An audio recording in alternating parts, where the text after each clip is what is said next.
Hola, buenos días a todos. A nombre del Departamento de Ciencias Sociales y del Centro de Investigación Social Aplicada, le damos la bienvenida a esta videoconferencia a cargo de Windy M. Cosme Rosario, a quien también le doy la bienvenida del departamento y del centro.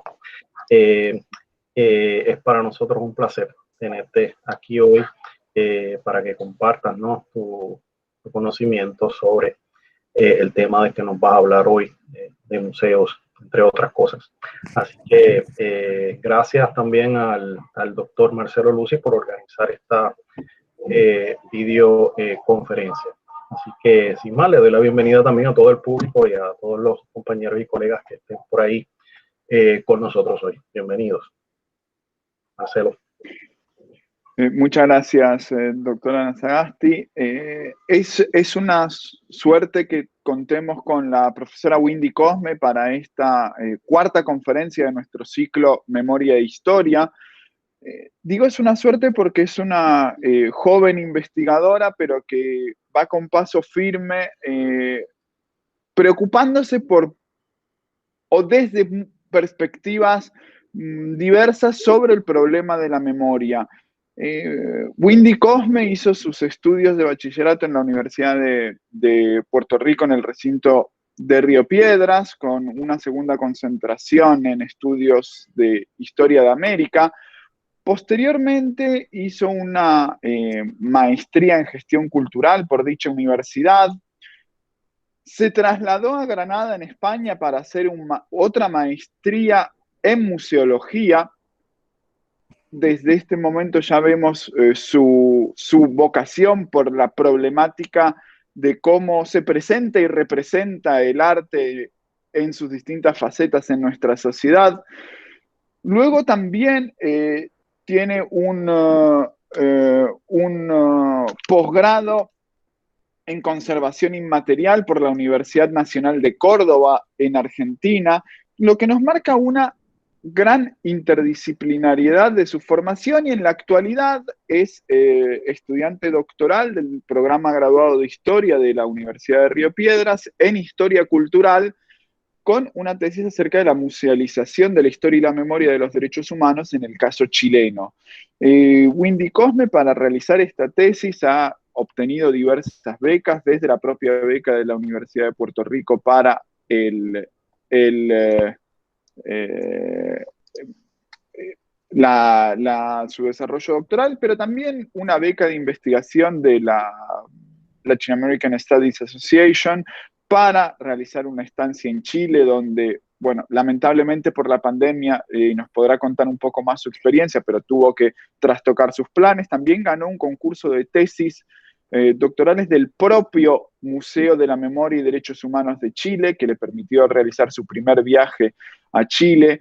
Fue Visiting Scholar en la Universidad de Michigan y ha publicado, o ya nos ha presentado en otros foros, pero también en diversas publicaciones, las distintas problemáticas de la memoria. Hoy nos va a hablar de un tema sumamente relevante, como es el lugar del Museo Memorial en la historia memoria de Chile. Profesora Cosme tiene la palabra. Muchas gracias. Gracias, Marcelo, por ese recuento de los pasados casi 5 años. Eh, Quiero, antes de empezar, ¿verdad?, agradecer la invitación tanto al Departamento de Ciencias Sociales del Recinto de Mayagüez como a ti por haber empezado esta iniciativa de realización de conferencias que ciertamente han mantenido activa la discusión durante este periodo que nos ha alejado un poco del aula presencial. Y ciertamente, pues para mí es un honor pues, poder tener la oportunidad de sumarme a las distintas profesoras y profesores que han tenido la oportunidad de exponer. Sin, ¿verdad?, restar más tiempo, voy a proceder aquí a compartir la pantalla.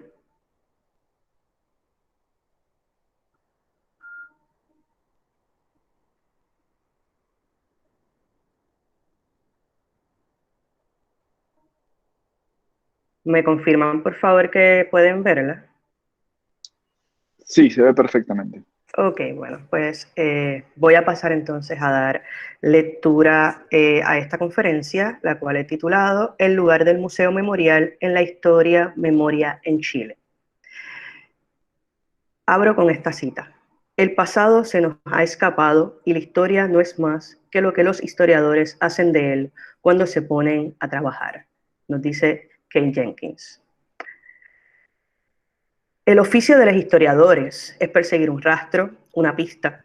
En palabras de Enrique Moradielos, esos residuos que permiten la presencia del pasado en el presente son el material sobre el que trabajan y con el que construyen sus historias. El pasado está de fuga porque no existe. La historia se escribe desde el presente de cada historiador que atestigua y examina los restos de las creaciones de aquellos seres humanos que vivieron antes que ellos y que aún perviven. El encuentro, cuestionamiento, análisis e interpretación de las denominadas fuentes históricas, acompañadas de técnicas de narración, ideologías y corrientes de pensamiento, resultan en discursos y aproximaciones que nos acercan a lo que pudo haber sido un momento o periodo determinado, pero nunca exacto. Los historiadores no viajan en el tiempo, pero se trasladan al archivo, a la biblioteca, al yacimiento arqueológico, al museo, a un territorio, a una ciudad. Todos contenedores de fragmentos que encontrarán sentido en el relato histórico. Retar estas fuentes y las interpretaciones previas es un desafío, cuyo principio de acción serán los cuestionamientos y las diversas miradas y o versiones que puede cargar un hecho o un periodo, en ocasiones cercano al presente desde donde se describe. En esta mañana me propongo presentar algunas pinceladas de lo que es y será mi proyecto de disertación doctoral, que, como he planteado en el título de esta conferencia, se centra en el museo como espacio de memoria e historia, específicamente desde el análisis del contexto chileno. Imagino que gran parte de los jóvenes aquí conectados pueden asociar a Chile con la revuelta social del 2019, el himno feminista, Un violador en tu camino, que nos ha legado el colectivo La Tesis, o tal vez el actual proceso constituyente. Debo empezar por decir que el Chile que visité en septiembre de 2019 fue uno muy distinto con el que me topé al volver en enero del 2020, pues ciertamente en octubre despertó. Chile despertó. La llama que encendió la mecha del denominado estallido social fue un nuevo aumento en el costo del pasaje del metro, el cuarto en menos de 2 años, en el que ya era el transporte subterráneo más caro de Latinoamérica. Las convocatorias realizadas por estudiantes de escuela superior por medio de las redes sociales, donde se propuso el evadir el pago como forma de lucha, fueron ganando respaldo por parte de una ciudadanía agotada de los abusos impuestos por un sistema económico neoliberal instaurado en el periodo dictatorial e institucionalizado en la Constitución de 1980. Las memorias de la dictadura se hicieron latentes con la violenta respuesta del Estado, que no tardó en sacar a los milicos a la calle en un intento desesperado de mantener el poder. No obstante, sus mecanismos de terror fueron resistidos por un pueblo que entendió que las calles le pertenecían y que la lucha continuaría hasta que la dignidad se hiciera costumbre, y que ese cambio llegaría solo si se derrocaba la Constitución existente. A un año de la revuelta, una mayoría abrumadora aprobó que debía realizarse una nueva constitución a través de una convención constituyente representativa de las diversidades del pueblo chileno.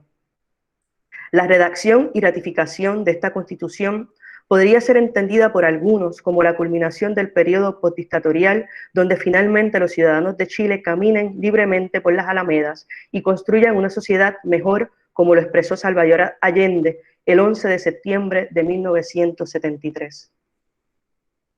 Ese día, los chilenos despertaron escuchando en sus radios la exigencia por parte de las Fuerzas Armadas y los Carabineros de Chile de la entrega de la presidencia, alcanzada de forma democrática por Allende, y declarando una lucha abierta contra lo que denominaron como el yugo marxista. La moneda fue bombardeada. A las 2 de la tarde, el cuerpo de Allende fue encontrado sin vida y a los pocos minutos se destituyó el gobierno, instaurándose una junta militar. Ya en horas de la noche apareció en el Canal 13 la figura de Augusto Pinochet juramentando como presidente de la junta militar.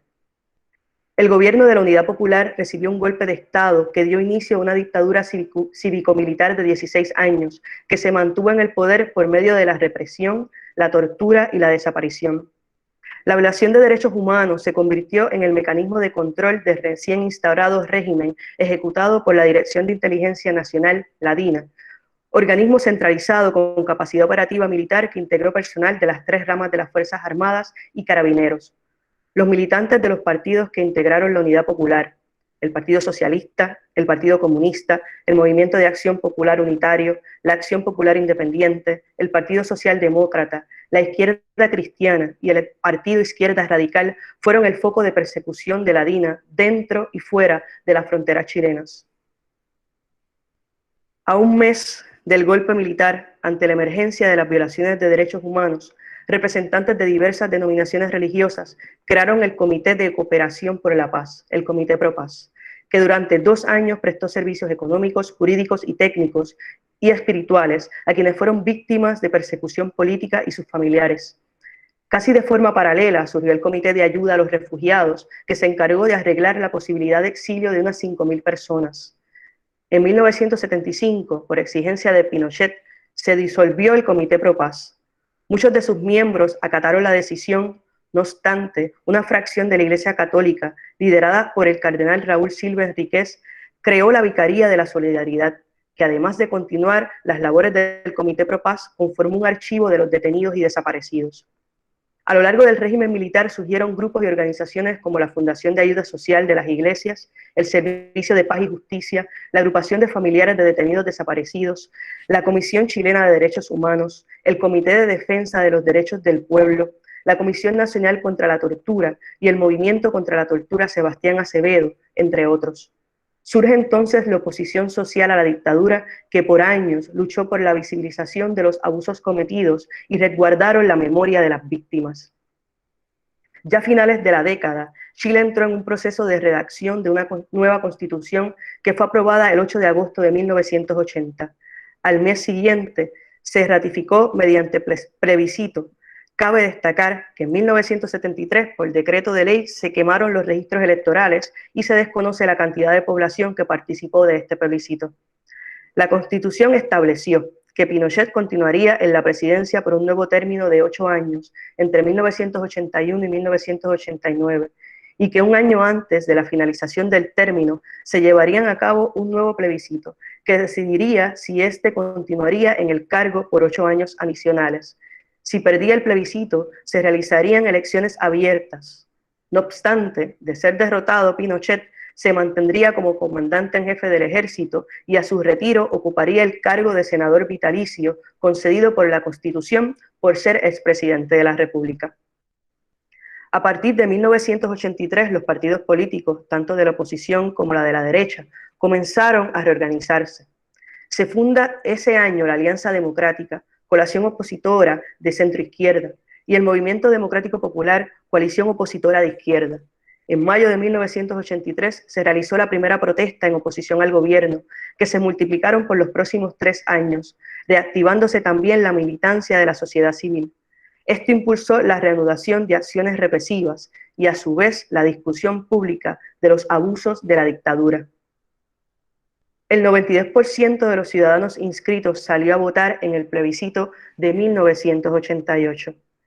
El no ganó el 54.7% y se llamó a elecciones libres el próximo año, restableciéndose la democracia. Patricio Aylwin, demócrata cristiano y candidato a la concertación de partidos por la democracia, ganó las elecciones en 1989 con un 55% de los votos, poniéndole fin a la dictadura cívico-militar, dando inicio a un largo y complejo proceso de transición que llega a nuestros días, con un Chile dividido entre pinochetistas y no pinochetistas.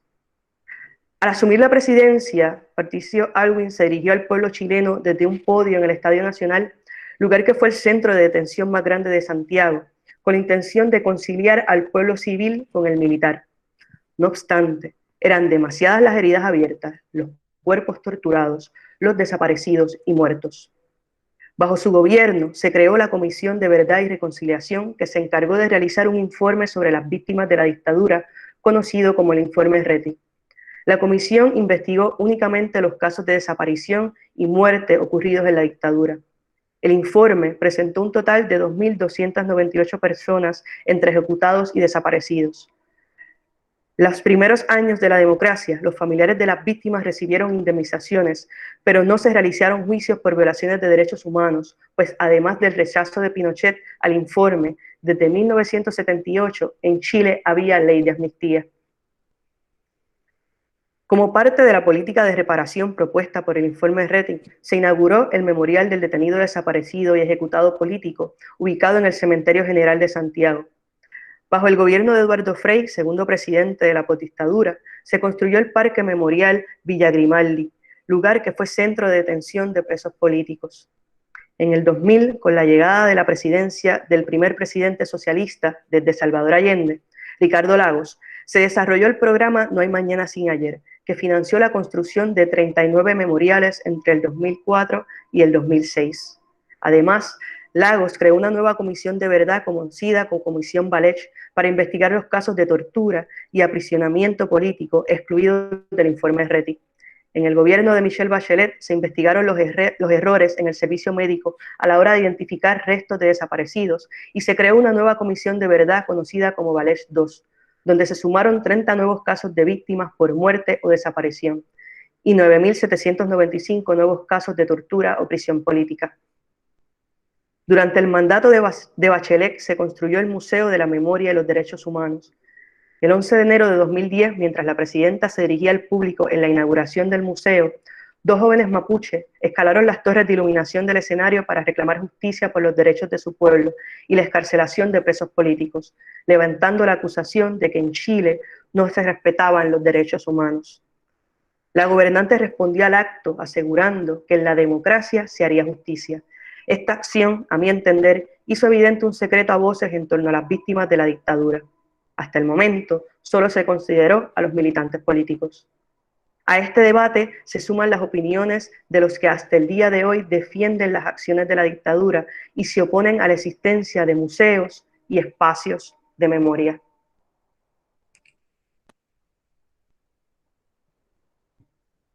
El pueblo chileno transita entre diversas versiones de su pasado reciente.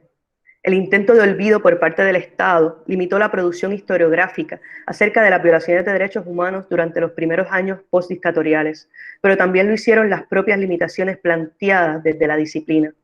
Desde Argentina, Marina Franco y Florencia Levin proponen que la denominada historia reciente no se define exclusivamente según reglas o consideraciones temporales, epistemológicas o metodológicas, sino fundamentalmente a partir de cuestiones siempre subjetivas y siempre cambiantes que interpelan a las sociedades contemporáneas y que transforman los hechos y procesos del pasado cercano en problemas del presente. Tomando en consideración que la historia reciente se nutre de la memoria individual y colectiva, hay que ser consciente de la característica cambiante de la misma, que transita entre los silencios y los olvidos que las situaciones traumáticas provocan en sus protagonistas. Las diferencias de opiniones aún latentes en el pueblo chileno en torno a los sucesos de la dictadura y la violación de derechos humanos, así como las definiciones de justicia, libertad y democracia, son algunas de las nociones que han provocado la investigación de mi futura disertación doctoral, que por el momento he titulado La musealización de la memoria y la historia de los derechos humanos en Chile, desde el silencio del olvido hasta la creación de espacios de representación. Tomando en consideración los análisis y discusiones en cursos relacionados a la historia reciente y la memoria, la violencia y la representación que cursé en el Departamento de Historia de la Universidad de Puerto Rico bajo la mentoría del profesor Juan Hernández, comencé a plantearme cuestionamientos en torno a cuáles son los procesos de selección o quiénes son las personas que merecen ser recordadas en el espacio público cuando un Estado decide conmemorar la memoria de un suceso. Disculpen.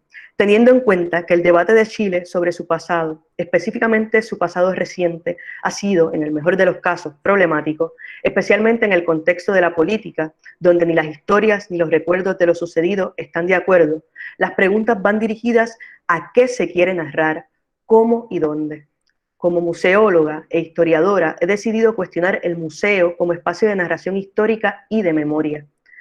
Desde mi mirada extranjera, sostengo que para que un espacio museístico denominado de la memoria, creado en el seno de la sociedad chilena, logre cumplir su función de conmemorar a las víctimas de crímenes perpetrados desde los mecanismos del poder del Estado, es vital que el gobierno chileno transmita una postura clara sobre lo acontecido, identificando todo tipo de violación de derechos humanos cometida por las Fuerzas Armadas y Carabineros como un crimen, sin importar si las víctimas tuvieron o no militancia política. Debe combatir el negacionismo, crear una política pública que castigue a todo aquel que defienda el que se violentaran y o se violenten derechos en favor de cumplir una ideología política y establecer una postura clara ante la definición de conceptos como verdad, justicia y derechos humanos. Ampliar la definición de memoria permitiría narrar el pasado, sin silenciar y olvidar, proponiendo un proceso de restitución, reparación y justicia que permita que todos los sectores de la sociedad chilena puedan seguir avanzando. La creación de museos estados desde el Estado persigue la intención de institucionalizar y otorgarle un valor patrimonial a los objetos y documentos que salvaguarda, y a su vez producir discursos que podemos denominar oficiales. En su misión educativa, el museo es encargado de difundir la importancia de esos objetos y su pertinencia en la actualidad, sustentado interpretaciones de un curador, conservador o comisario que va hilvanando por medio de conceptos asociados a la tipología de las colecciones de estos museos. Amy Sodaro, en su libro Exhibiting Atrocity, Memorial Museums and the Politics of the Past Violence, señala que el monumento por sí solo no puede ser una representación completa del pasado, pero el museo tiene la fuerza de la historia de su lado, puesto que además de coleccionar y exhibir los remanentes físicos pretéritos, puede narrar su historia.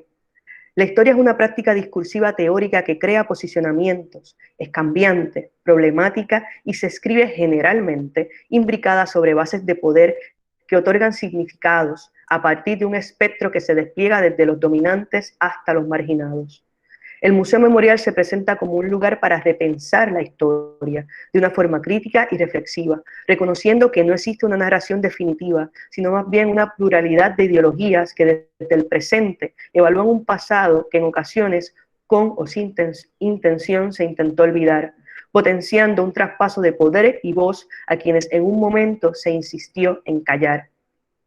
Hablar sobre narración histórica en un museo memorial implica adentrarse en los debates que la propia disciplina histórica se ha planteado sobre los denominados regímenes de temporalidad, los usos y abusos de la memoria y la identidad colectiva. Estamos ante museos de historia y memoria, y su complejidad radica en cómo responden al reclamo social y cómo establecen cuál será el uso que se le dará a la memoria al momento de proponer sus propuestas expositivas y discursos curatoriales, que revisan un pasado doloroso, cuya posibilidad de ser contado se encuentra constantemente en disputa. Los procesos de selección de quién o quiénes son más aptos para narrar el suceso histórico traumático que mantiene una herida abierta en el tejido social actual cada vez más ponen en entredicho la figura del historiador. Francesco Benigno plantea que la capacidad del discurso histórico se encuentra en crisis para dar cuenta del presente y que la historia, tradicionalmente entendida, ha sido reducida a la memoria histórica, inspirada en la idea de que esta es demasiado importante para permitir que la hagan los historiadores. Abro cita. Es una historia, por así decir, democratizada, dominada por los profesionales de los medios de comunicación, periodistas, comentadores, divulgadores. Está centrada por ello no tanto en la figura del mediador profesional, del historiador, sino en la del testimonio ocular, aquel que se presupone que está en disposición de contar únicamente él las cosas como han ocurrido realmente. Cierro cita.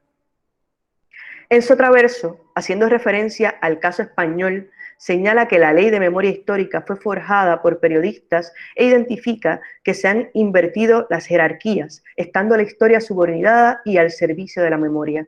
Cabe destacar que actualmente en España se debate una nueva ley de memoria, ahora denominada como democrática. La obsesión memorial ha planteado una desconfianza sobre la disciplina histórica y los historiadores, a la vez que aumenta la demanda social por una narración del pasado inmediato que impregne los soportes mediáticos actuales. La memoria se ha convertido en fuente para múltiples medios e individuos que tienen la capacidad de crear discursos y difundirlos a miles de personas que cuestionan o no la información que consumen y que cada vez va más y cada vez más invalidan el conocimiento de los profesionales, en especial aquellos que se demoran en dar respuesta. Es cierto que la historia es una de las formas con las que Occidente se relaciona con su pasado y que sus disputas reflejan las propias contradicciones de la sociedad. Pero en la medida en que los historiadores entren en negociación con la memoria y sus diversos soportes de narración, acrecentarán su credibilidad. El museo contemporáneo, aunque insertado en la cultura del espectáculo y la difusión masiva, es a su vez un espacio de reflexión y crítica que se presenta como mediador de las memorias en el espacio público, dándole valor y lugar a aquellos que se intentaron omitir. En relación a la validación de las memorias, Enzo Traverso realiza una diferenciación entre memorias fuertes y memorias débiles, acotando que existen memorias oficiales mantenidas por instituciones asociadas a la narración histórica, avaladas por la robustez del Estado, y memorias subterráneas, ocultas o prohibidas. Las memorias débiles son aquellas que los estados han intentado esconder. Por ejemplo, la memoria indígena en torno a los procesos de colonización, donde el relato oficial se narra desde la perspectiva de los conquistadores. La memoria fuerte es la asociada a la grandeza del Estado. Es historia oficial que interpreta los hechos que resaltan el dominio de una cultura que se autoidentifica como superior y siente la necesidad de demostrarlo a través del patrimonio tangible que ha creado y o expoliado. Este no es el tipo de relato que deba adentrarse en un museo memorial, pues precisamente niega e intenta justificar las atrocidades cometidas amparadas en el progreso que supusieron para la nación. He aquí el debate con los museos históricos nacionales que aún hoy, en su mayoría, no problematizan los actos de maldad cometidos en pasados recientes y lejanos, invisibilizando y minimizando el sufrimiento de las víctimas. El asesinato sistemático de personas a manos del propio Estado es símbolo de su debilidad y evidencia los actos de maldad que el poder por el poder mismo es capaz de cometer. Este es ejercido por individuos haciendo uso del aparato gubernamental.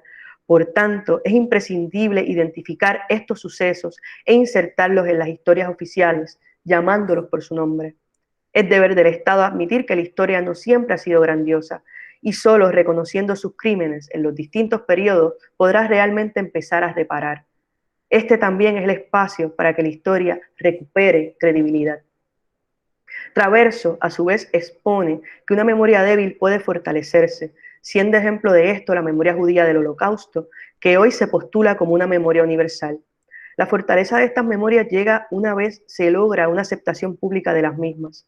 La proliferación de museos de la memoria del Holocausto en casi todos los continentes es la prueba de ese fortalecimiento y ejemplo de la globalización de una memoria.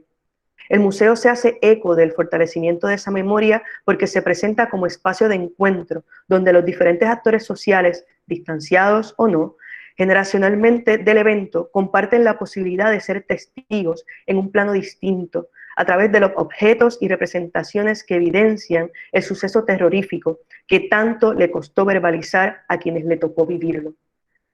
Este nuevo tipo de testigo será responsable de darle continuidad a los proyectos y procurar que esta memoria no se debilite.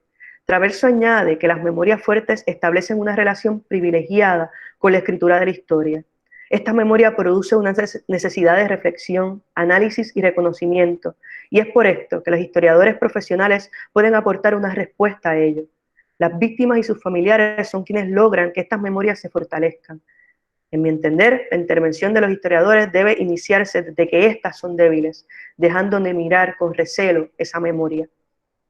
Son múltiples las voces que deben ser partícipes de los discursos que se presentan desde los museos memoriales, y es en la imbricación de la historia y la memoria que radica la pluralidad de representaciones que deben posibilitar una mayor confianza que permita a los públicos cada vez más se expongan a la experiencia de hacer un análisis crítico de su pasado, visto como un trabajo conjunto entre historiadores, educadores, comunicadores y el resto de la sociedad, que puede ser difundido a través de diversos soportes que a su vez no estarán exentos de cuestionamientos. Steve Stern ha planteado que durante el periodo dictatorial chileno surgieron 4 memorias emblemáticas que tuvieron influencia en la transición a la democracia. Primera, una memoria oficial salvadora que planteaba que la acción militar de 1973 paró la llegada de un desastre catastrófico, que iba a incluir una gran matanza y guerra civil. Segunda, la memoria de la herida abierta, de aquellos que perdían a sus familiares ejecutados o desaparecidos. Tercera, la memoria como la caja cerrada, es decir, un tipo de olvido consciente o voluntad de no mirar atrás, coordinada con la promulgación de la amnistía de 1978. Por último, Esther nos habla de la memoria como valor en la lucha contra el olvido y la defensa de los derechos humanos. Estas memorias conviven tensamente en la sociedad chilena actual y llevan a que aquello que unos denuncian como un acto perverso, otros puedan catalogarlo como heroico. Pensemos en torturadores que comparten espacio público con torturados, madres que comparten espacio público con los asesinos de sus hijos, defensores de derechos humanos que comparten espacio público con aquellos que opinan que todo lo sucedido fue necesario porque eliminó el germen marxista de la sociedad chilena y se lanzan a insultarles cada vez que se manifiestan. Pensemos que en la actualidad, durante las manifestaciones en conmemoración del 11 de septiembre y las víctimas de la dictadura cívico-militar, los carabineros entran y violentan el interior del Cementerio Nacional a quienes van a rendirle tributo a sus muertos. El Museo de la Memoria y los Derechos Humanos en Chile, inaugurado el 10 de enero del 2010, se suma a los cientos de instituciones museísticas que a nivel internacional se dedican a preservar la memoria de las víctimas de crímenes públicos en momentos de guerra o violencia perpetrada por estados autoritarios.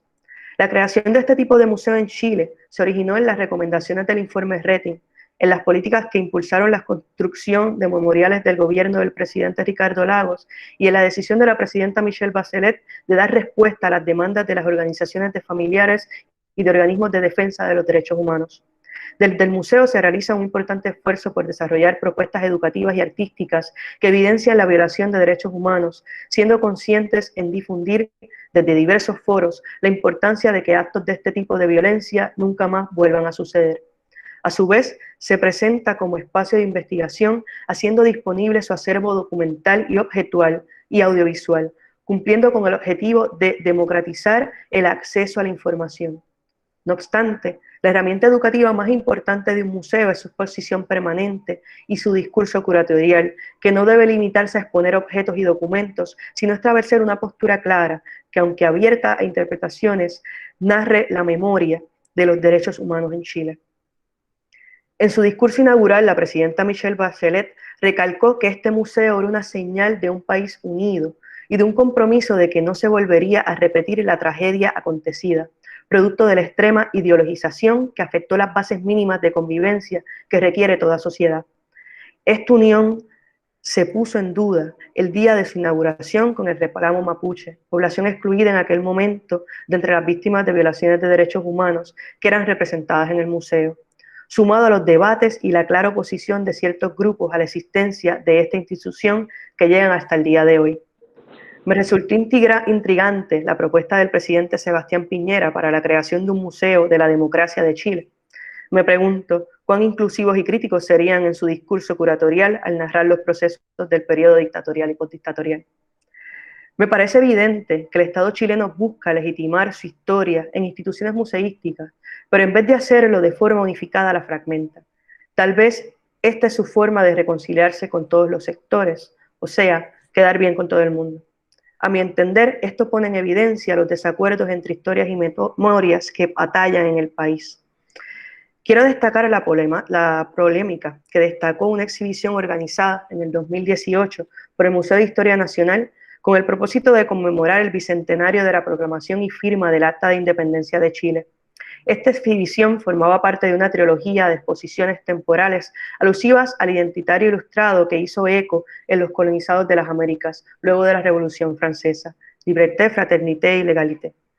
El 5 de abril de 2018 abrió la muestra Hijos de la Libertad, 200 años de independencia, que según su tesis curatorial propuso una reflexión sobre los distintos usos de interpretaciones que se ha dado a la idea de libertad a lo largo del tiempo y cómo eso se reflejó en las costumbres sociales, la cultura y la actividad política en 3 temporalidades: independencia, centenario y bicentenario.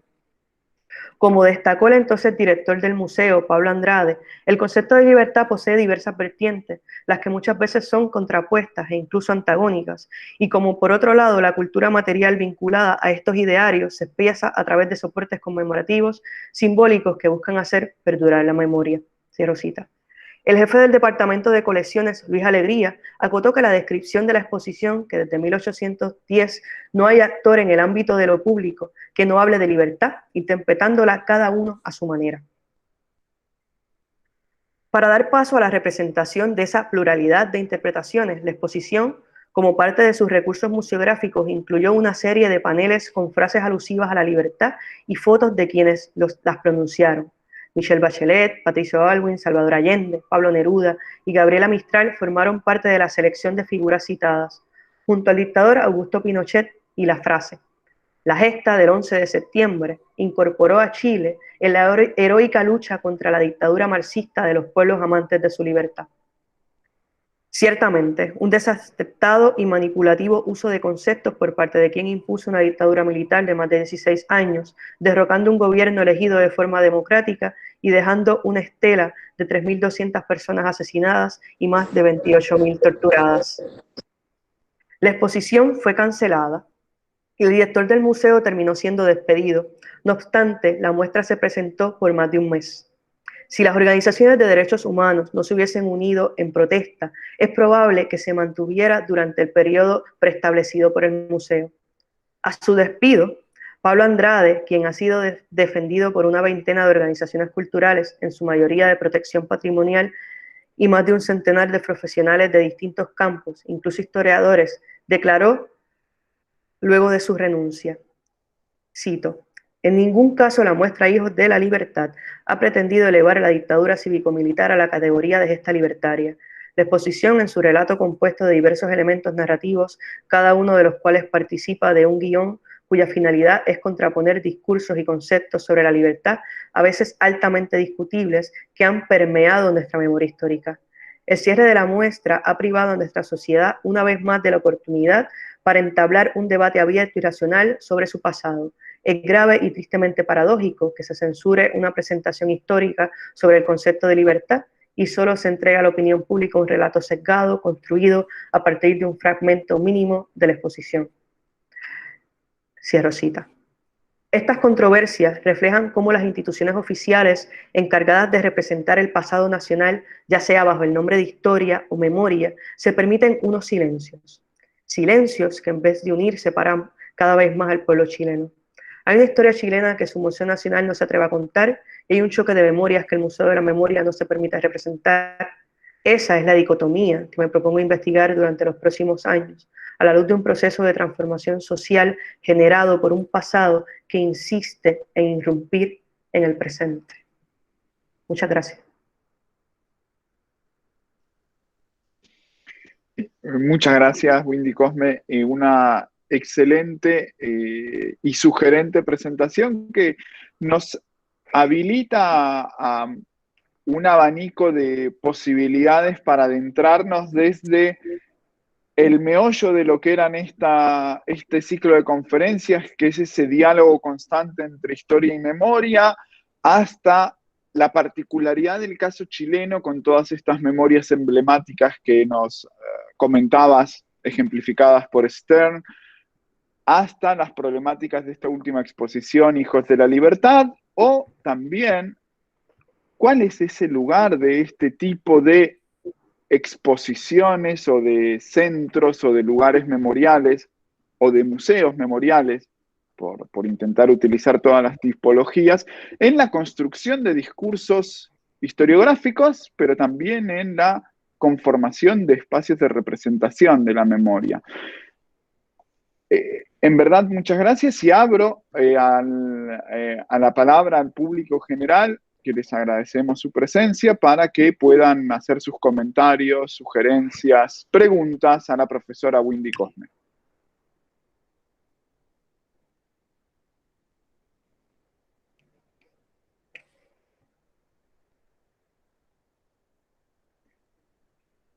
Bien, mientras el público también reflexione. Yo tengo varias preguntas, hemos debatido bastantes veces estos temas.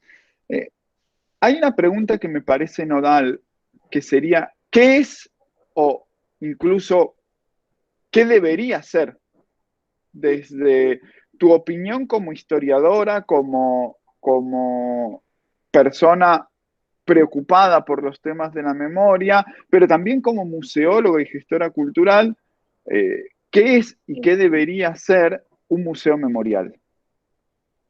Y la pregunta lo hago porque tu intervención está atravesada, me parece, por esa pregunta y está atravesada por cómo esa institución, o en el caso chileno, la problemática de la institución a partir de la conformación del museo y de la inauguración, y esa inauguración conflictiva por Bachelet, y como bien señalas, ese reclamo mapuche en el mismo momento de la inauguración, que ya nos marca un problema, pueda o no articular unas distintas definiciones o, como tú a veces hablabas, procesos de institucionalización que entonces, ¿qué problemas plantean esos procesos de institucionalización con los pluralismos de la democracia en un contexto en el cual hay una reivindicación activa de la dictadura por parte de la sociedad chilena? Bueno, Marcelo, yo constantemente me he estado cuestionando si es en el espacio de museo donde ciertamente podemos llegar a analizar críticamente, ¿verdad? La situación de las memorias. Tú sí has leído cosas que ya haya escrito anteriormente y sabes, ¿verdad?, que he buscado un poco lo que ha sido la génesis de este tipo de instituciones. Y que luego de la Segunda Guerra Mundial pues se crean, ¿verdad? Precisamente desde aquellos que fueron víctimas. Y no necesariamente se crean por iniciativa de los estados, sino porque distintas organizaciones, en este caso chileno, de derechos humanos, insisten en la creación de un lugar que albergue. En el caso específico del Museo de la Memoria y los Derechos Humanos de Chile, estando en el tiempo que se me permitió, ¿verdad?, por la pandemia, revisar en los archivos, pues me pude contestar algunas preguntas relacionadas a su génesis. Los archivos, ¿verdad?, y la documentación de algunas de las organizaciones que mencioné en mi exposición que se formaron durante el periodo de la dictadura, fueron reconocidos por la UNESCO, ¿verdad?, como patrimonio. Y estas organizaciones buscaban un espacio que albergara esta documentación. Inicialmente se le llamó o se le buscó llamar Casa de la Memoria. No necesariamente, ¿verdad?, había una discusión en si fuese o no fuese un museo. Luego se denomina esta organización y es en el gobierno de Michelle Bachelet que se dan más estas discusiones en relación a la conformación del museo. Pero ahora mismo, y es parte de mi crítica, este espacio, su exposición es la presentación de un archivo, ¿verdad? No necesariamente un espacio donde tengamos un discurso que cuestione. Ya esto yo lo trabajaré más adelante en mi tesis, pero de las entrevistas que tuve la oportunidad de hacer, una de ellas fue precisamente a la museóloga que inició este proyecto y que se retiró. Y coincidió conmigo en esta observación porque precisamente es la crítica que se le hace al museo, poniendo aparte toda su programación educativa y cultural, ¿verdad?, que ciertamente está al día, a la vanguardia sobre las temáticas de derechos humanos y problematiza constantemente, ¿verdad?, esta situación en Chile. No obstante, esa exposición permanente se ve casi como un repositorio, ¿no?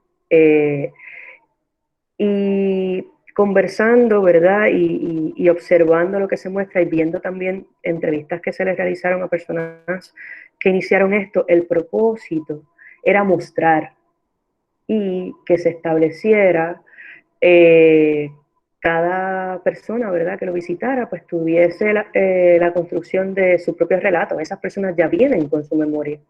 Entonces, si partimos de la premisa que estos espacios, para cumplir, ¿verdad?, con su función educativa informal, están hechos para que ciertamente las personas los transiten, ¿verdad? Y construyan, ¿verdad?, su propio relato y hagan sus preguntas, pero no necesariamente están acompañados de un guía o un educador. Esto se presta para que no necesariamente se desarrollen análisis críticos en el espacio del museo.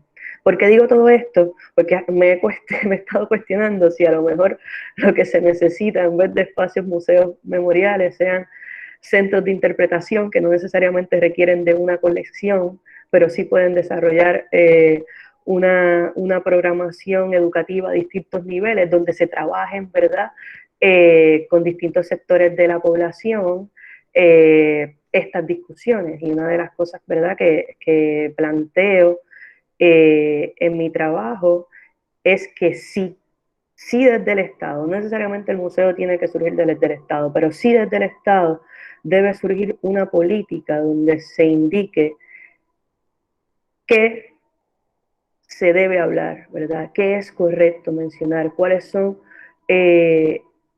esas memorias a las que se le debe dar validez? Y me explico con esto, o sea, no toda memoria, y esto tú y yo lo hemos discutido, y entiendo que se me olvida el apellido, pero tú lo mencionaste muchas veces, por Suso, el profesor que presentó la semana pasada, pues ciertamente cuestionaba esas memorias, porque entonces no es llevar, ¿verdad?, al mismo nivel la memoria de aquellos que desde sus espacios de poder insisten en que lo que sucedió tenía que suceder y lo validan, versus, ¿verdad?, aquellos que aún hoy siguen siendo, y sus familiares, ¿verdad?, siguen siendo marginalizados, habiendo sido víctimas del proceso dictatorial. Así que no sé si te contesto la pregunta o yo me acabo de hacer más a mí misma. Creo que también es parte de mi proceso educativo y el de exponerme a este tipo de actividad, pero más o menos por ahí va mi planteamiento, y te puedo decir abiertamente que hoy, a lo mejor cuando defienda mi tesis, lo tenga, pero hoy no tengo una definición cerrada de lo que debe ser un museo memorial.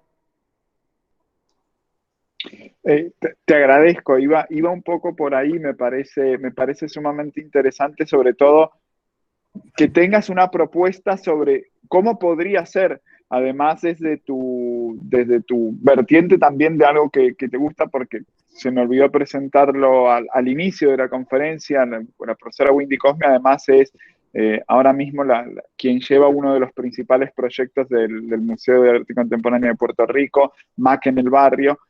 Entonces, forma parte de tu quehacer cotidiano. Yamilet, tienes la palabra.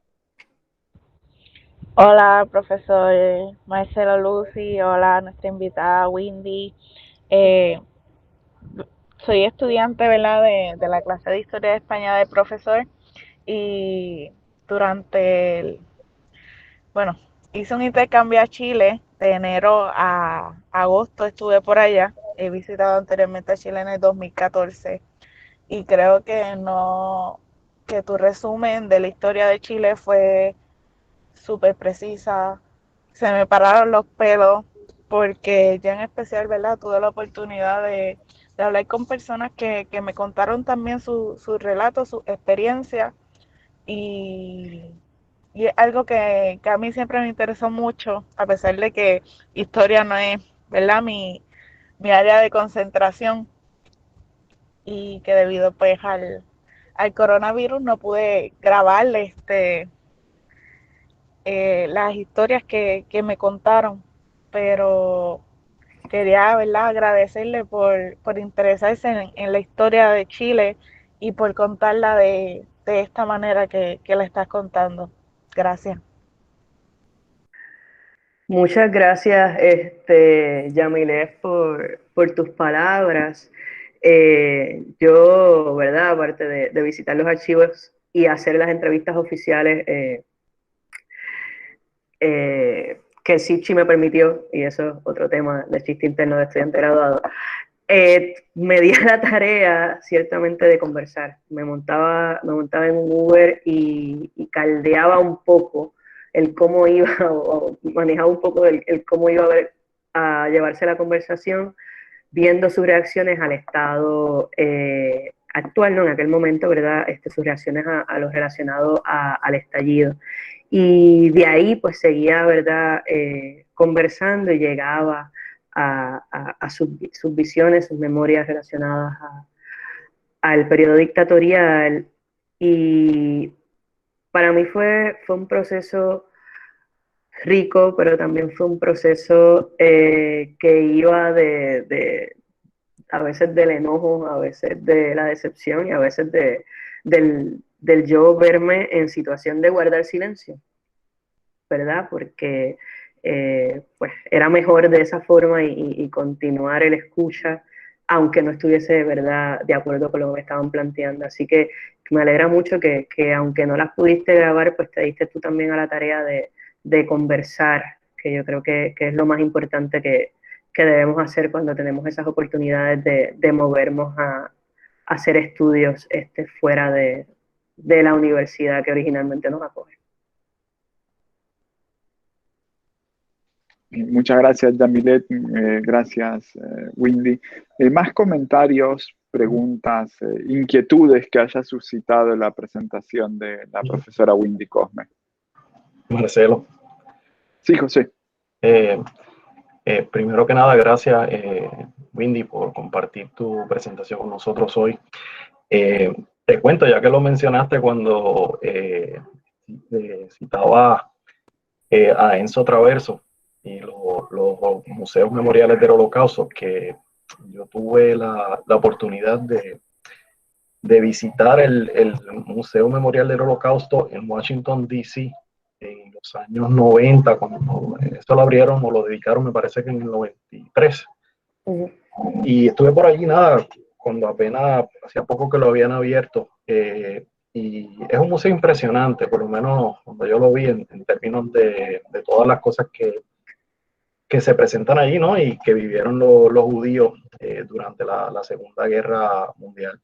Pero una de las cosas que más me impresionó es que como hacía poco que lo habían abierto, te imaginas la cantidad de judíos y sobrevivientes que visitaron ese museo. Y para mí fue impresionante ver cómo salían de allí, llorando,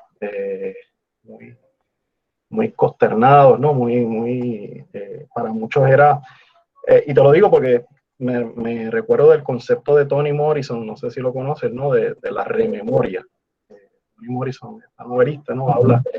Y yo creo que ese es un buen ejemplo de eso, ¿no? Es volver a vivir, no solamente recordar, sino volver a vivir. Algo que quizás había sido reprimido o es recordado, pero no con la misma fuerza, ¿no? Y ese efecto que tiene allí. Y me hace pensar, ¿no? Ya que estabas mencionando este asunto del rol del historiador también, ¿no? Ver cómo el historiador podría quizás, la misma manera que lo sugiere Toni Morrison a través de su escritura, ¿no? Cómo podemos quizás volver o crear algo similar, una rememoria, ¿no? De eso. No es una pregunta, ¿no? Es una pregunta en general, pero no espero una respuesta, pero nada, te lo quería comentar, porque siempre me llamó mucho la atención esa experiencia. Muchas gracias, profesor. Anoto el dato porque no tenía conocimiento del concepto. Sí, dentro, ¿verdad?, de mi bibliografía, pues logré conseguir un libro que habla de todo ese proceso de creación de este museo. Mis planes de visitas a museos memoriales pues también se han visto un poco alterados por la pandemia, pero espero poder visitarlo la próxima vez que vaya a los Estados Unidos. Muchas gracias por su intervención. Sí, te invito a considerar, yo creo que lo han discutido mucho en varios lugares, ese concepto de rememoria de Toni Morrison, me parece que es uno que valdría la pena explorar en el contexto de los museos, ¿no? Ella lo trabaja en asuntos de la literatura y la escritura, y por eso pienso también en el historiador, ¿no? No puede el historiador quizás, y no solo el historiador, ¿no? Debemos estar envueltos otros también en todo eso, sociólogos y otros más, y ver de qué manera, ¿no? Porque me llama, inclusive como mencionas, ¿no? El hecho de que se critica al historiador, pero quizás esa crítica a los medios que no son para nada objetivos, quizás me parece algo interesante. Gracias. A ti. Buenos días, saludos Windy, Glory Marí por acá, saludos Marcelo, un gusto verles. Buenos días, María. Buenos días, Glory Mari. Yo tengo una pregunta y, bueno, dos preguntas. La primera es que siempre me gusta que hagan esta pregunta en cualquier conferencia y es cómo llegaste a este tema desde la primera idea, ¿no?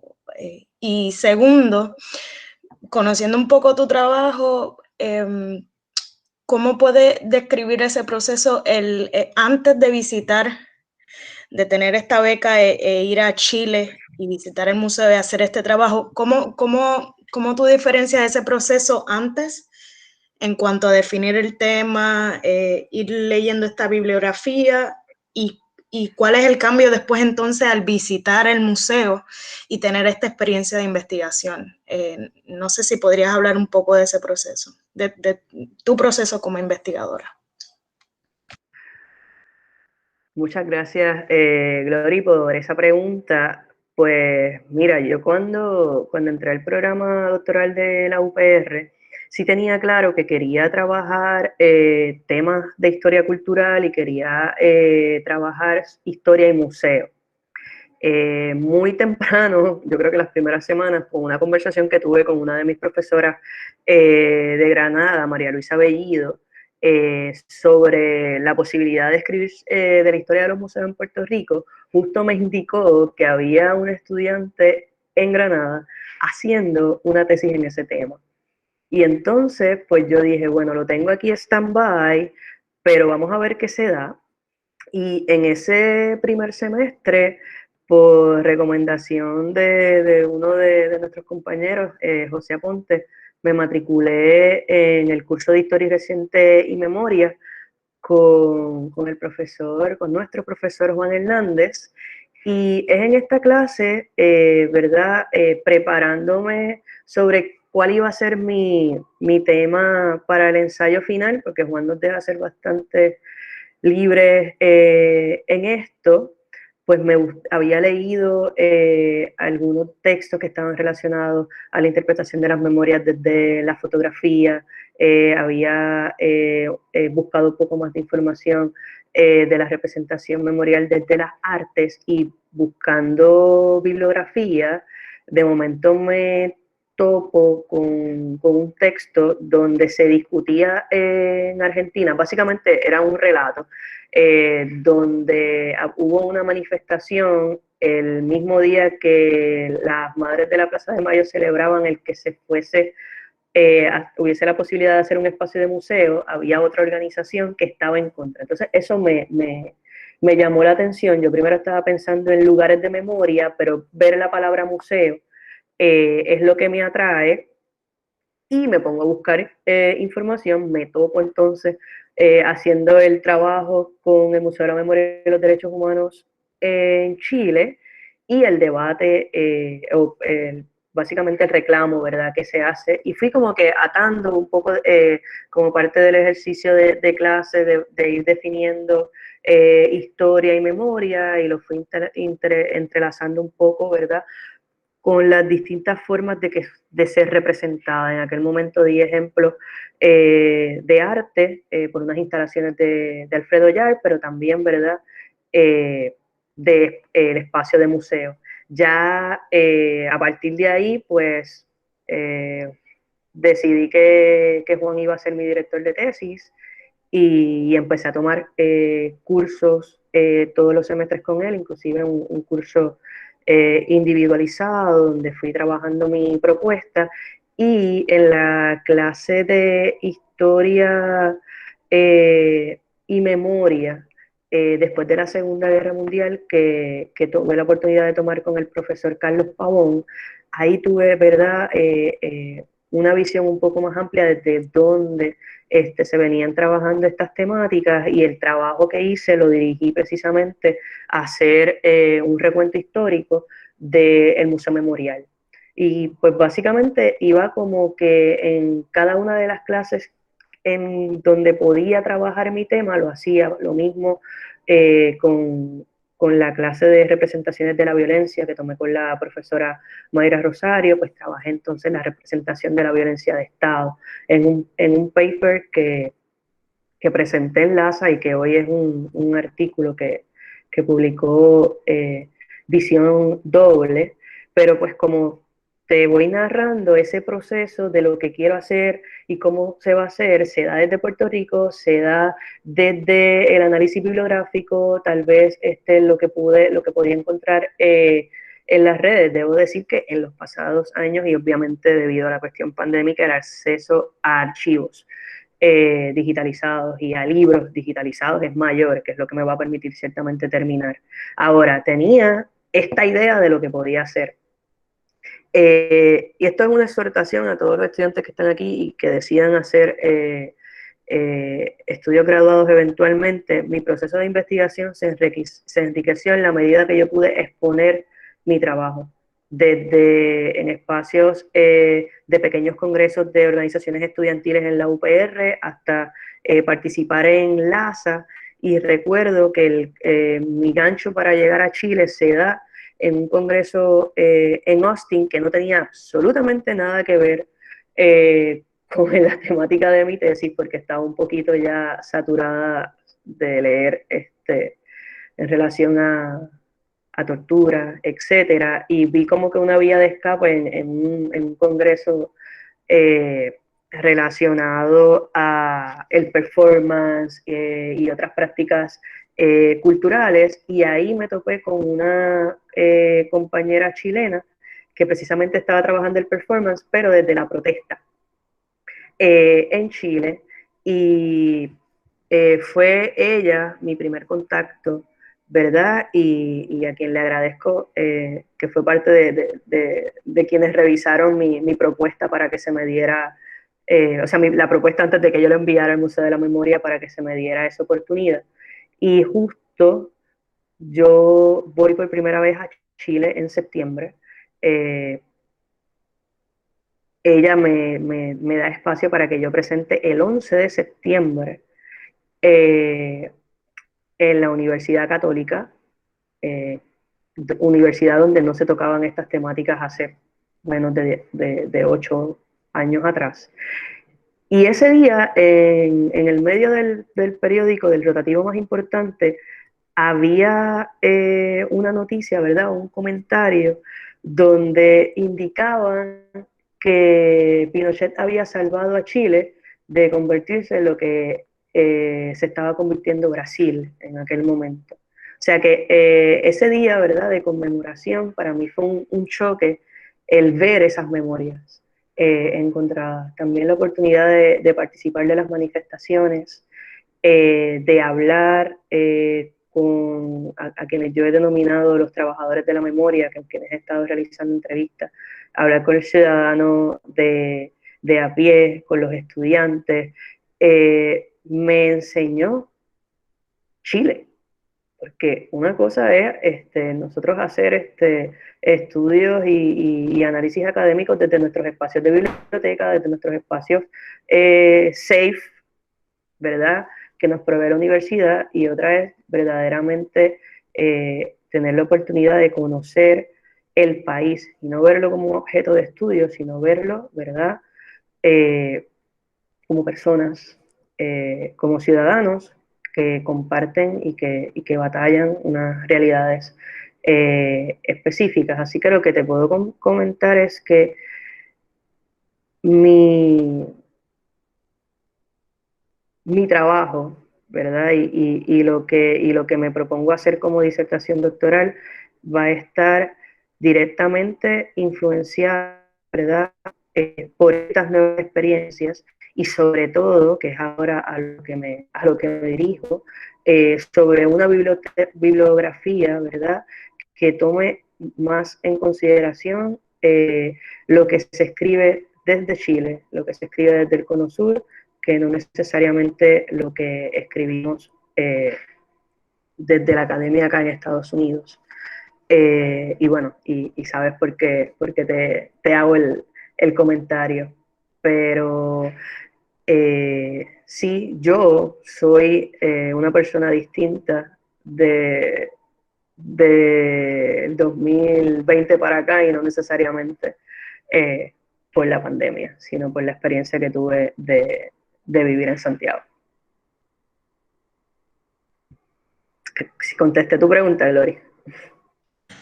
Sí, muchas gracias. Yo creo que es bien interesante que aquí me imagino que hay muchos estudiantes cómo, y la pregunta iba por esa línea de cómo en un curso podemos encontrar, muchas veces tenemos la intención de estudiar cualquier cosa y cómo en un curso nos puede cambiar, ¿verdad?, nuestra vida académica y cómo podemos encontrar un tema. Y más allá, entonces, cómo, ¿verdad?, cómo en los cursos nos podemos preparar para esa gran investigación que en este caso es, ¿verdad?, tu disertación doctoral. Te felicito, excelente trabajo y un placer. Y Marcelo, muchas gracias por la coordinación de este evento. Gracias, Glory. Gracias a ti, Glorimar, por asistir y por acompañar también estas actividades. Seguimos con el turno de preguntas, comentarios abiertos. A mí me gustaría, Windy, retomar una cuestión que me parece fundamental a propósito de ese lugar del museo y de ese discurso curatorial que tanto insistes y que tanto te interesa analizar, me parece que muy correctamente, porque es otro discurso historiográfico más, no nos podemos olvidar de eso. A veces los historiadores creemos que el único discurso historiográfico es el que está en un libro o en un paper, pero el museo establece un discurso historiográfico y por eso tú lo explicabas muy bien para el caso de la exposición Hijos de la Libertad. Pero retomo 3 cuestiones de tu exposición y hago la pregunta. La primera cuestión, el museo como un elemento retante para la historia-memoria, un museo que debe combatir, o un espacio de la memoria, o un espacio educativo para la reflexión, como más o menos decías que es a lo mejor lo que debe ser, que debe combatir el negacionismo. Pero al mismo tiempo hay prácticas de institucionalización y si retomamos el discurso de una presidenta de la Concertación, porque no nos olvidemos que en Chile, hasta la victoria de Piñera, todos los presidentes habían sido de la Concertación. Es decir, para entender el panorama político, o eran de la Concertación, que era un grupo de partidos medianamente aceptados por la dictadura, o eran partidos pro dictadura, derecha. En el discurso, Bachelet habla de la extrema ideologización que supuso una ruptura de vínculos comunes que debe tener cualquier sociedad. Estoy más o menos parafraseando. ¿Cómo combatimos, mi pregunta es, el negacionismo desde explicaciones, ruptura, ideologización extrema, desde explicaciones que en último término puedan dar un salto a una justificación del golpe?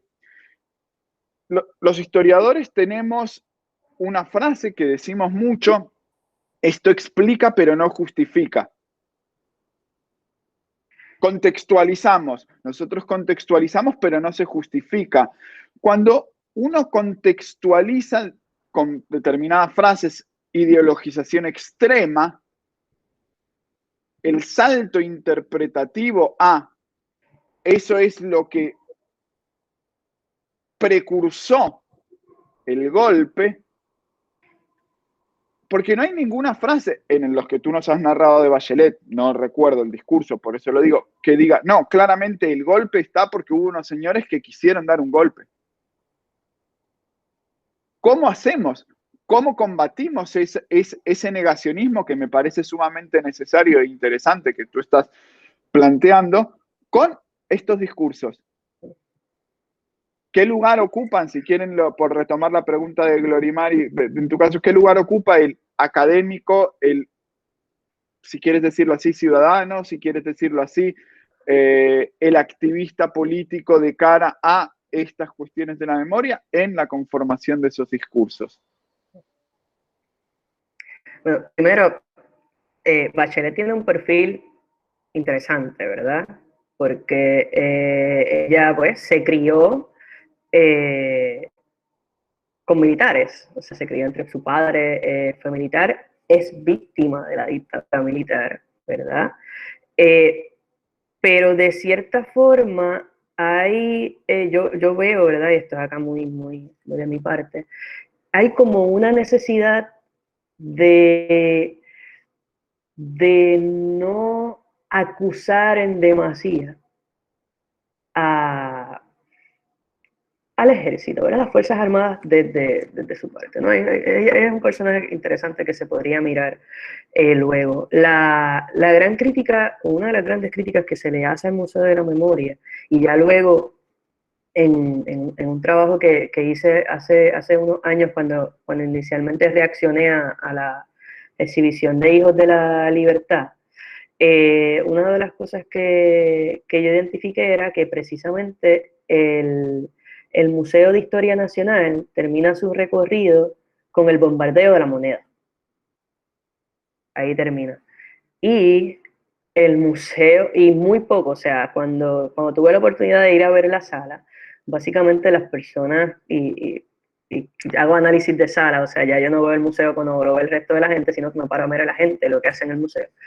Estaban más interesadas en ver un televisor de los años 50 que estaba allí como pieza, que en leer las pocas cartelas, ¿verdad?, que hablaron de ese periodo de Salvador Allende y de los procesos, ¿verdad?, de la Unidad Popular. Simplemente esa primera imagen que ves al entrar a la sala es como si todo lo demás se invalida y esto fue lo que sucedió. No hay nada más. Cuando vamos al museo, ¿verdad?, de la memoria, donde se narra pues, básicamente un periodo de la historia reciente, se decide que inicia ese discurso o esa presentación de documentación igualmente, ¿verdad?, con el bombardeo a la moneda.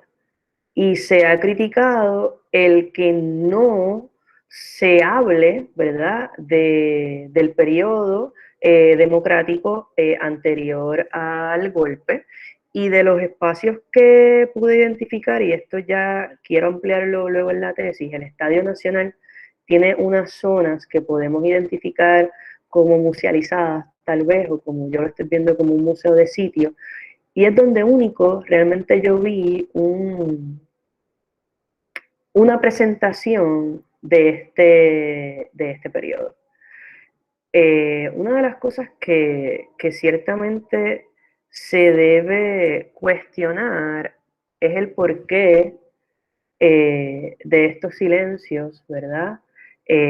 Actualmente hay muchísima publicación, ¿verdad? Muchísimo trabajo historiográfico relacionado al periodo de Salvador Allende, inclusive, ¿verdad?, al periodo anterior donde se inicia, ¿verdad?, una apertura hacia otorgarle derechos a los ciudadanos o a mirar las clases de una forma un poco distinta. Eso tampoco ha cambiado. Pero nada de esto realmente lo podemos palpar en estos espacios. No sé si me he desviado un poco de la esencia de tu pregunta, si me puedes recordar un detalle, el detalle final que ahora se me... No,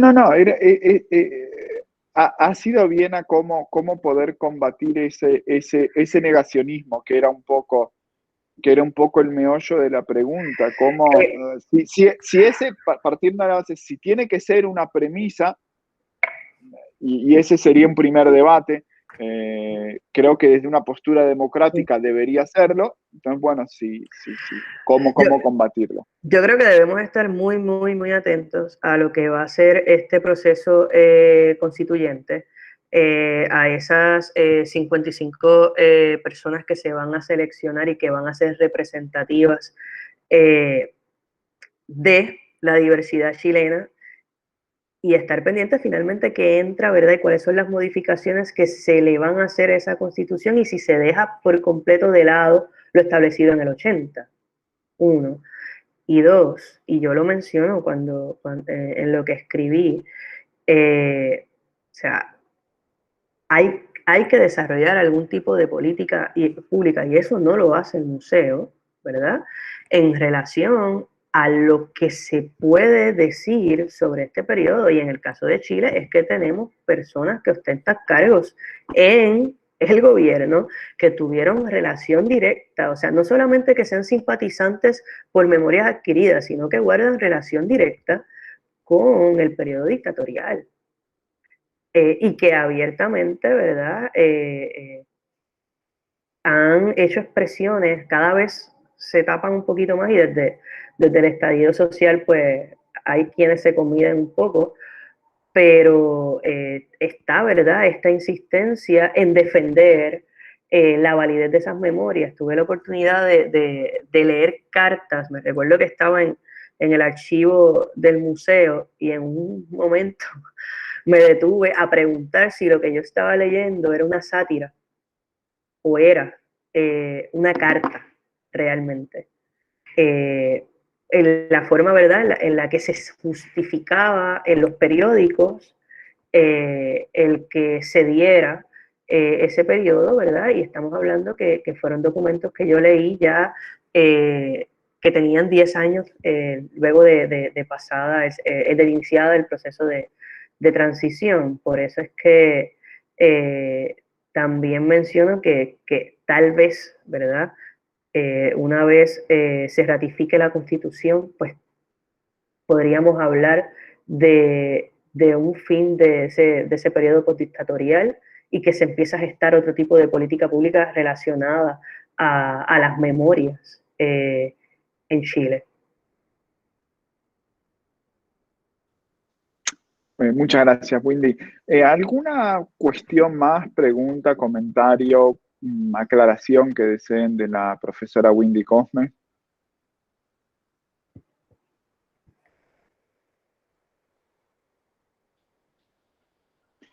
Bueno, si no hubiera más preguntas, creo que hemos tenido un muy grato espacio de debate, de presentación y debate que te agradecemos profundamente desde el Centro de Investigación Social Aplicada, CISA, el recinto universitario de Mayagüez y del Departamento de Ciencias Sociales de este recinto universitario. Encontrarán en el canal de YouTube de CISA la grabación de esta conferencia.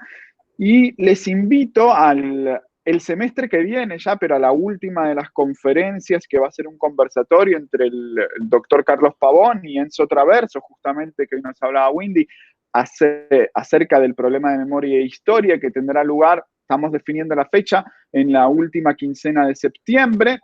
Y desde ya también les invito al que va a ser el nuevo ciclo de conferencias sobre temas de historia cultural, que será la primera mitad de octubre, lo abriremos con un conversatorio con el doctor Roger Chartier, especialista en historia cultural, así que quedan todos invitados. José, no sé si tienes algunas palabras, y si no, agradecerte, Windy, sinceramente, y nos veríamos en futuras ocasiones. Y nada, volver a agradecerte, Windy, y esperamos conocer más de tu trabajo en el futuro también. Gracias. Gracias a ustedes por la invitación y gracias a quienes se conectaron por esta oportunidad de conversar un poco de lo que ha sido este proceso doctoral. Así que espero verles en un futuro y por lo menos yo me voy a conectar al conversatorio de Pavón y Traverso. Gracias, Wendy, nos vemos. Gracias a todos por su asistencia. Buen día a todos. Claro.